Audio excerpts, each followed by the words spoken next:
तो गाइस कैसे हो आप लोग। तो स्वैरो स्टार के नेक्स्ट नॉवल के एपिसोड नंबर 493 में आपका स्वागत है। तो चलिए शुरू करते हैं। तो जैसा कि हमने पिछले एपिसोड में देखा कि पर्पल मून होली लैंड पे सेक्टर 20 ने अटैक कर दिया था, जिसके कारण वो लोग लू फेंग से मदद मांगते हैं और लू फेंग उस तरफ निकल चुका होता है। लेकिन तभी लू फेंग के पास उनके तरफ से मैसेज आता है जहाँ पे वो कहते हैं कि यहाँ पे आपको आने की कोई ज़रूरत नहीं है और हम यहाँ पे आपको वो सारी चीज़ें नहीं देंगे क्योंकि सेक्टर 20 चला जा चुका है। तो ये सुनकर लू फेंग कहता है कि तुम्हारे कहने का क्या मतलब है। तो ये सब देखकर वो कहते हैं कि हमारे पर्पल मून होली लैंड का मतलब ये है कि जो डील हमने की थी वो यहाँ पे वापस ली जाती है। तो ये सुनकर लू फेंग कहता है कि क्या जो तुम वादा लेते हो क्या तुम उसको पीछे कर सकते हो। तो ये सुनकर वो कहते हैं कि हमने आपसे कहा था सेक्टर 20 से डील करने के लिए और तभी हम आपको वो देते, लेकिन जबकि सेक्टर 20 जा चुका है तो हम एक्सचेंज नहीं करेंगे। तो ये सुनकर वो लू फेंग बहुत ही गुस्सा हो जाता है। वो कहता है कि तुम ये कैसा कर सकते हो। और वो कहता है मैं जानता हूँ, लेकिन याद रखना कि आज से तुम सब में स्वॉर्न एनिमी हो जाओ। लू फेंग यहाँ पे बहुत ही गुस्सा हो चुका था क्योंकि ऐसा करना लू फेंग के ईमान पे भी ठेस डालता है। उन्होंने प्रॉमिस करने के बावजूद ऐसा किया होता है। वो कहते हैं कि सिंपली मैं इस पूरे यूनिवर्स में ये ऐलान करता हूँ कि तुम पर्पल मून होली लैंड वाले मेरा अभी तक का स्वॉर्न एनिमी होगी। यहाँ पे लू फेंग ने उसको अपना स्वॉर्न एनिमी मान लिया होता है। हमें स्टार टावर का सीन दिखाया जाता है जहाँ पे लू फेंग अपनी एंगर को सप्रेस करने की सोच रहा होता है। यहाँ पे लू फेंग को लगा था कि लू फेंग के पास वो आखिरी पीस ऑफ सी विंग्स मिल जाएंगे, लेकिन ऐसा नहीं था। और वो कहता है पर्पल मून इंचेस्ट्रम तुम जरूरतलेस हो, मैं तुम्हें आगे ये बताऊंगा कि ये अंजाम क्या होता है। और लू फेंग कहता है कि याद रखना मैं यहाँ पे तुम्हें मार के रहूँगा। फिर ऐसे ही आगे बढ़ने लगता है। हमें दिखाया जाता है कि आगे बढ़ने लगता है। पर्पल मून होली लैंड्स के बारे में बताया जाता है जो कि 3.1 बिलियन किलोमीटर का होता है, जो कि बहुत बड़ा होता है क्योंकि वो एक होली लैंड था। लू फेंग यहाँ पे उसको तबाह करने की सोच रहा था। और अब फिर हमें दिखाया जाता है लू फेंग की डिस्पर्स को, जो देखते हैं कि यहाँ पे लू फेंग के एक्सप्रेशन थोड़े से बिगड़े हुए हैं। जिसको सुनकर वो कहते हैं कि क्या हुआ टीचर। तो लू फेंग कहता है और सारी चीज़ें बताता कि क्या क्या मसला है। तो वो सब भी समझ जाते हैं और वो भी कहते हैं टीचर आपका साथ हमेशा ही देंगे। टाइम पास होने लगता है और यहाँ पे 1 महीना बीत चुका होता है। पर्पल मून होली लैंड के मिनिएचर यूनिवर्स को डिवर्ट करते हुए सेक्टर 20 ऐसे ही कई सारे और भी मिनिएचर यूनिवर्स पे अटैक करने लगता है और कई सारे मिनिएचर यूनिवर्स तो यहाँ पे कोलैप्स भी हो चुके थे। यहाँ पे 3 साल और बीत चुके होते हैं जहाँ पे कई सारे कॉमन यूनिवर्स मास्टर वहाँ पे हो चुके थे। हमें बताया जाता है कि लू फेंग ने अपने 89,999 टाइम्स लाइफ जिन को भी अचीव कर लिया होता है।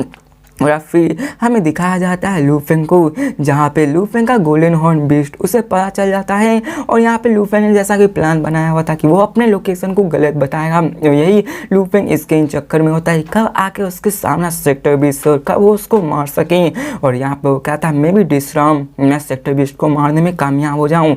और लू फेंग की गोल्डन हॉर्न बीस्ट को यहाँ उसके लोकेशन के बारे में पता चल जाता है। लू फेंग उधर जाने लगता है और उससे भी पता चल जाता है कि यहाँ पे मौजूद है। फिर हमें सी बैलर ट्रू मास्टर मिनिएचर यूनिवर्स का सीन दिखाया जाता है जिसपे कि सेक्टर 20 ने अटैक कर दिया होता है। अब यहाँ पे आकर उसको खाने की कोशिश करता है, लेकिन तभी वहाँ का पूरा स्पेस ही जम चुका होता है, फ्रोज हो चुका होता है। जिसको देखकर वो शॉक हो जाता है कि क्या ये तो स्पेस की सीलिंग हो रही है, आके इतना फास्ट कैसे हो सकता है। यहाँ तक उसने एक्सपीरियंस किया था कि कोई भी ऐसा बंदा नहीं है जो कि अपने सुप्रीम टू ट्वेल्स को लेके आके ऐसा कर सके। यहाँ पे सिर्फ पावरफुल बंदे ही आके कर सकते हैं। लेकिन तभी हमें दिखाया जाता है कि सामने जो बंदा आता है उसे देखकर सेक्टर 20 सा हैरान हो जाता है और कहता है क्या एक यूनिवर्स मास्टर मुझे रोकने के लिए आया है। सेक्टर 20 तो यूनिवर्स मास्टर से आज तक नहीं मिला था। वो जानता था कि ये यूनिवर्स मास्टर मेरे लिए कुछ नहीं, एक चींटी से भी कमजोर मेरे लिए है। लेकिन तभी वो जान जाता है कि ये कोई और नहीं ह्यूमन मिल्की वे होंग लीडर लू फेंग है। जिसको सुनकर लू फेंग कहता है कि हाँ मैं वही हूँ। तो सेक्टर 20 कहता है कि मैंने सुना है कि तुम यूनिवर्स ओशन में सबसे स्ट्रॉन्गेस्ट हो, तुम सिर्फ एक यूनिवर्स मास्टर ही हो लेकिन फिर भी स्ट्रॉन्गेस्ट ग्रेट बीइंग के अंदर आते हो। लगता है कि यहाँ पे यूनिवर्स ओशन में बाकी के ट्रूवर्स बहुत ही कमजोर हैं और आखिरकार एक यूनिवर्स मास्टर इतना स्ट्रॉन्ग कैसे हो सकता है। लोग यहाँ पे उसे नहीं पता था कि लू फेंग कितना रहा है, लेकिन उसने लू फेंग के रेपुटेशन के बारे में बहुत ज़्यादा सुना था। तो लू फेंग कहता चलो यहाँ पे हम लोग फाइट करेंगे तो तुम्हें ज़रूर पता चल जाएगा। लू फेंग अपने गोल्डन आर्मर में था और लू फेंग अपने पास से एक जायंट चेन निकालता है जो कि समझ लो बांधने के लिए होता है। हमें सेक्टर 20 को दिखाया जाता है जो कहता है बस एक यूनिवर्स मास्टर, जिसके बाद दिखाया जाता है वो उस पर अटैक करता है अपने सोल से, लेकिन लू फेंग को जरा सा भी इफेक्ट नहीं होता है क्योंकि लू फेंग के सोल के बारे में हम और आप तो अच्छे से ही जानते हैं। जिसके बाद लू फेंग उस चेन से उस पर अटैक कर देता है, वो चेन बहुत ही बड़ा हो जाता है, उसको पकड़ने की कोशिश करता है। लू फेंग ने वहाँ के टाइम और स्पेस को भी लॉकडाउन कर दिया होता है। इस वक्त लू फेंग 2 वैल्यूज को यूज़ कर रहा था, पहला एक मशीन टाइप 212 और दूसरा स्नो वर्ल्ड का मशीन ट्रूमैन टाइप 212, जिससे कि वो वहाँ के स्पेस और टाइम को कंट्रोल कर सकता था। और गोल्डन कंट्री जैसा ही पावरफुल था, परहैप्स स्ट्रॉन्गर भी था। ट्रिलियंस ऑफ इयर्स में लू फेंग ने वर्ल्ड ऑफ जिन से कई सारे वैल्यूबर्स को यहाँ पे इकट्ठा किए होते हैं। लू फेंग उनसे ही उन पे अटैक कर देता है। अब ये अटैक बहुत ही ज़्यादा फास्ट होता है जिसके कारण सेक्टर 20 भी उसमें बन जाता है।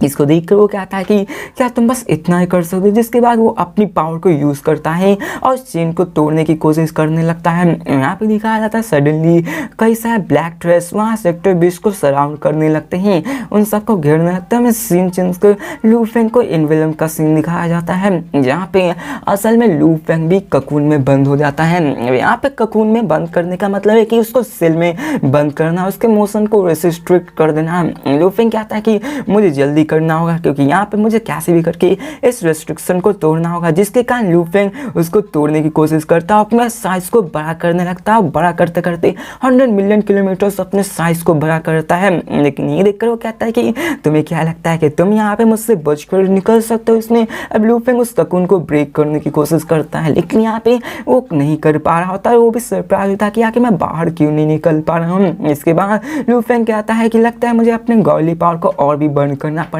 इसके बाद वो ऐसा ही करता है। अब सेक्टर 20 को लगता है कि उसने लू फेंग को यहाँ पे पकड़ लिया है, लेकिन लू फेंग यहाँ पे अपने एक्सटेंड करता क्लॉक से इस पे अटैक करता है और अपनी एनर्जी को और भी बढ़ाने लगता है। यहाँ पे देखकर लू फेंग एक ही झटके में उसके ककून को तोड़ देता है। लू फेंग इतना पावरफुल हो गया था।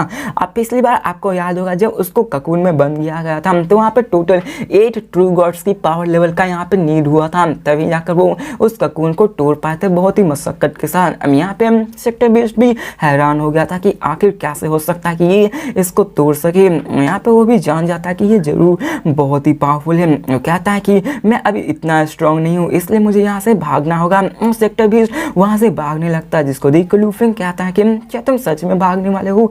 अब वो अपने बॉडी को 99 इनग्रेविंग्स में करके निकलने लगता है ताकि वो वहाँ से भाग सके, लेकिन लू फेंग अपने 10,000 चेन से उसको पकड़ने की कोशिश करता है। जितने भी 99 बॉडी पार्ट्स होते हैं उन सबको वो जकड़ लेता है, वो वहाँ से भाग नहीं पाता।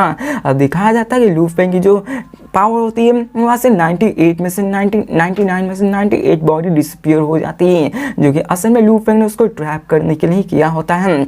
और फिर हमें ऐसे ही बाकी सारे बॉडीज़ के बारे में बताया जाता है जहाँ पे लू फेंग ने अपने वैल्यूबल्स को रखा होगा। फिर हमें दिखाया जाता है सेक्टर 20 को जो हंसते हुए कहता है कि तुम्हें सच में लगता है कि तुम ऐसे मुझे ट्रैप कर सकते हो।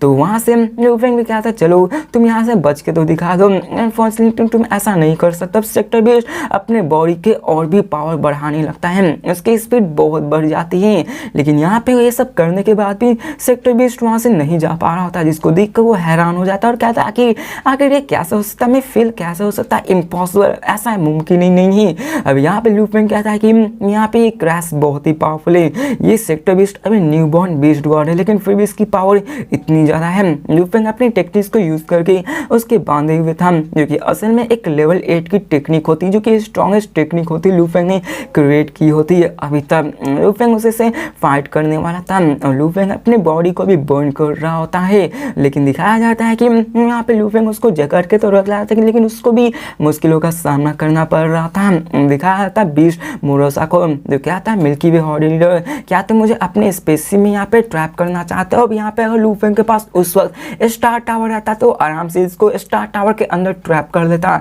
लेकिन उसने अपने बॉडीज के साथ अलग अलग यहाँ पे टॉयज को कंबाइन करके सेपरेट किया हुआ था, जिसके कारण लू फेंग यहाँ पे अभी उसको स्पेसशिप में कैद कर रहा था ताकि वो वहाँ से न भाग सके।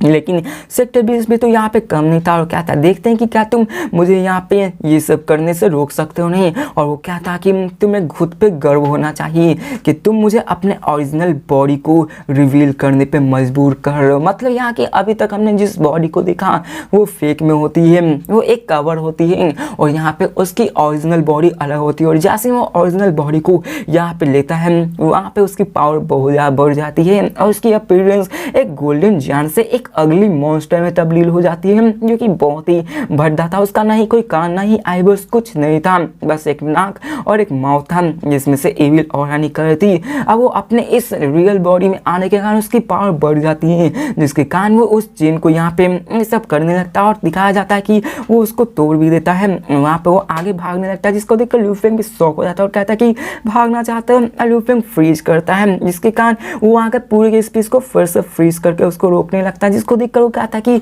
तुमने मुझे हिम्मत हुई कि जो मुझे तुम डैमेज कर सको। जिसके बाद वो उस पर और भी ज़्यादा गुस्सा हो जाता है, यहाँ पे उस पर अटैक करने लगता है। लेकिन हमें यहाँ पे दिखाया जाता है कि वहाँ पे बहुत सारा लू फेंग की एनर्जी खर्च होने लगती है और लू फेंग अगर वो वहाँ पे सेक्टर 20 भी लू फेंग पे अटैक करता है। ये पावरफुल मूव इतना होता है कि फायरफ्लाई ट्रू मास्टर एक ही मूव में मार जा सकते थे, लेकिन लू फेंग की गोली पावर की वजह से उस पर कुछ भी नहीं होता है। इसको देखकर वो भी हैरान हो जाता कि आखिर ये कैसे हो सकता है। यहाँ पे वो भी हैरान था कि इतने पावरफुल अटैक से उसकी गोली बॉडी पे जैसा भी असर नहीं पड़ रहा था। वो कहता है ये तो इम्प्रेसिव है और वो कहता है मिल्की वे हॉडी लीडर, क्या तुम इतना ही पा पाए हो? तुम यहाँ यूनिवर्स ओशन के मोस्ट पावरफुल क्रिएचर हो। यहाँ पे विल पावर मुझ पे काम नहीं करने वाले। लू फेंग यहाँ पे उस पर विल पावर की अटैक करने की कोशिश कर रहा होता ताकि वो उसके विल पावर से उसको अनकॉन्शियस कर दे। लेकिन दिखाया जाता है कि यहाँ पे सेक्टर 20 फिर से भागने लगता है। वो अपने 99 पीसेस को लेकर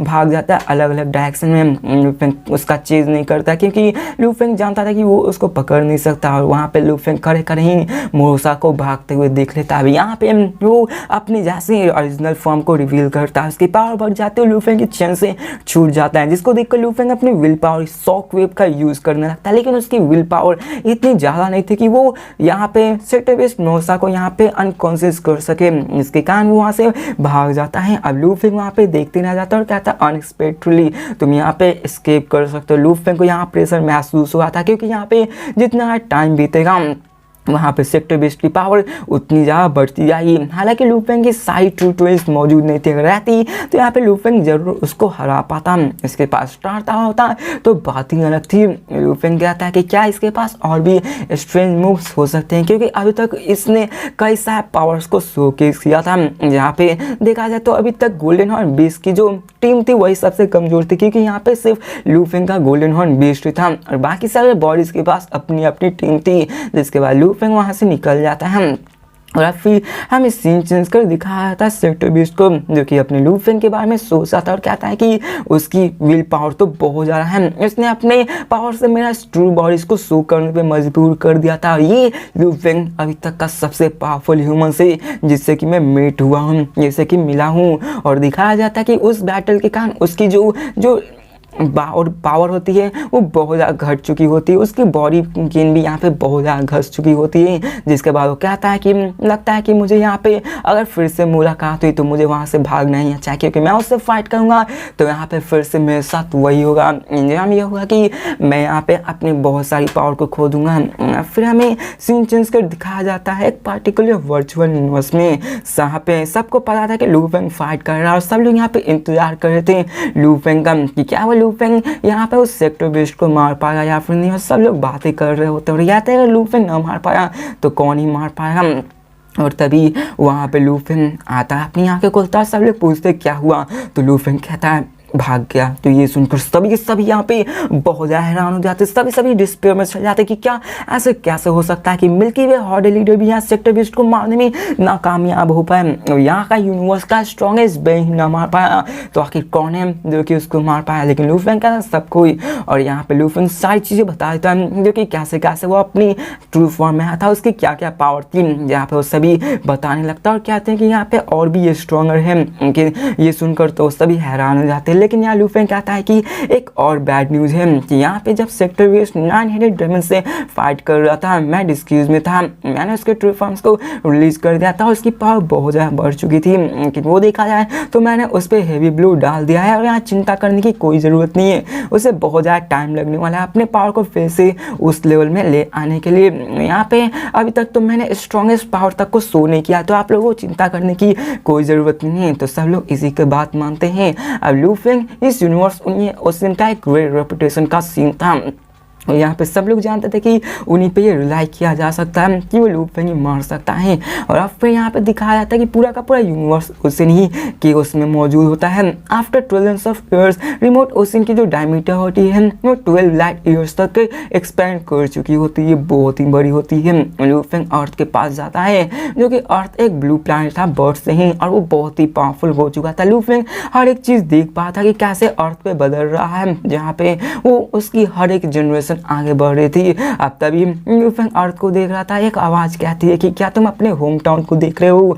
और तब लूफेंग वहाँ मुड़ता है तो वहाँ पे उसके टीचर सिटी माउंटेन गेस्ट होते हैं, जिसको देखकर वो उसको रिस्पेक्ट शो करते हैं। और सिटी माउंटेन गेस्ट कहते हैं कि आखिरकार तुम अपने होम टाउन को क्यों देख रहे हो। तो लूफेंग कहता है मैं परेशान हूँ, इसलिए मैं यहाँ पे अपने होम टाउन को देख रहा हूँ, मुझे ऐसा महसूस हो रहा है कि मैं यहाँ पे फिर से वापस इसको शायद ना देख पाऊँ। अब यहाँ पे लूफेंग के मन में भी डर था क्योंकि सेक्टर बेस ऐसे ही पावरफुल होते गए तो लूफेंग यहाँ पे चाहकर भी उसको नहीं हरा सकता, जिसको देखकर सिटी माउंटेन गेस्ट कहते कि एंजेस तुम परेशान हो, मेरा थर्ड डिस्पल हमेशा से खुद पीसफुल और परसिस्टेंस रहा गया था, तुमने सारे डिल्यूजन को देखा है, मैं यहाँ पे इतना आसानी तुम्हें परेशान में रखने के लिए। तो लूफेंग कहता है ये सभी फैक्ट है, ये सभी सेक्टर बेस के कारण है, क्योंकि अगर यहाँ पे ना हुआ मैं भी इतना कॉन्फिडेंट नहीं हूँ कि मैं उन्हें हरा सकता हूँ, इसलिए मैं परेशान हूँ। तो सिटी माउंटेन गेस्ट शॉक होते हुए कहते हैं कि क्या कॉन्फिडेंट नहीं हो। तो लूफेंग कहता है हम, वो कहता है कि मैंने सेक्टर 20 से फाइट किया है, इसी कारण मुझे यहाँ पे थोड़ी सी चिंतित हो रही है। अब लूफेंग के ये पेन को सिटी माउंटेन के समझ देते हो, कहते हैं चिंता मत करो, तुम्हारे पास अभी अपनी पूरी पावर का यूज भी नहीं किया हो, तुम यहाँ पे तुम अपने माइंड को ओरिजिनल यूनिवर्स से मिलाकर अपने गाइड को कर सकते हो, जिसके बाद तुम सेक्टर 20 से डील कर सकते हो। अपेरेंटली तुम्हारे पास होप है, यहाँ पे ट्रू गॉड्स जितने भी अदर्स उनके पास चांस नहीं, बस तुम ही ये कर सकते हो। अब लूफेंग भी स्टन हो जाता है, जिसके बाद वो आगे कहते हैं सेक्टर बेस इतना आसान है डील करने के लिए, उनकी जो पावर है बहुत ज़्यादा डिस्ट्रक्शन के लिए बनाई गई होती है, लेकिन तुम उनसे मार सकते हो। और यहाँ पे सेक्टर बेस ओरिजिनल यूनिवर्स को यहाँ पे लीव होंगे तो वही ओरिजिनल यूनिवर्स फिर से बन सकता है। ये इन सब का बेसिकली होता है और ये हर एक इनकार्नेशन इरा में होता है। जिसके बाद वो कहते हैं कि यहाँ पे तुम्हारे पास ही अपॉर्चुनिटी है, तुम्हारे पास ग्रेट पोटेंशियल है, तुम पावरफुल बन सकते हो, तो कि तुम उसे हरा सकते हो। और वो कहते हैं तुम लक के साथ ही एक ग्रेट बीइंग बॉर्न होता है और तुम्हें ये करना होगा।